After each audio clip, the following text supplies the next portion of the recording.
Over night choked சென்னா ஊற வச்சது, ராத்திரிக்கே ஊற போட்டாச்சு. இப்போ காலையில் ஒரு 6:30 மணிக்கு நான் வந்து வேக வைக்கிறேன். இதில் கொஞ்சோண்டு உப்பு போட்டிருக்கிறேன், அவ்வளோதான். ஒரு 5 to 6 விசில் வச்சுடுவேன்.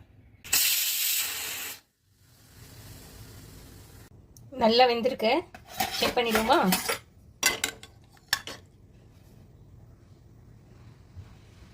சூப்பராக வெந்திருக்கு. இதை நல்லா வடிகட்டி எடுத்துப்போம். கிரேவியாக பண்ணும்பொழுது வடிகட்ட வேண்டாம், அப்படியே எடுத்துக்கலாம். இப்போ நான் கொஞ்சோண்டு சுண்டல் பண்ணிவிட்டு அப்புறம் தான் கிரேவி பண்ண போகிறேன். அதனால் சுண்டலுக்கு தேவையானது இப்போ கொஞ்சம் வடிகட்டி எடுத்துக்கலாம்.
சுண்டல்னாலே தேங்காய் மாங்காய் பட்டாணி சுண்டல். ஆனால் இன்றைக்கி தேங்காய் மாங்காய் கொண்டைக்கடலை சுண்டல், மாங்காவும் போட்டிருக்கேன்.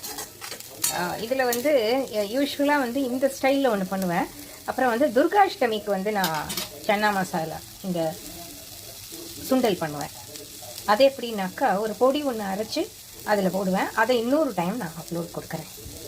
தேங்காய் மாங்காய் கொண்டைக்கடலை சுண்டல் சூப்பராக ஹெல்த்தியாக பார்த்து பாருங்கள். நம்ம வீடியோவுக்கு ஒரு லைக் போடுங்க, நம்ம சேனலை சப்ஸ்கிரைப் பண்ணுங்கள். தேங்க்யூ.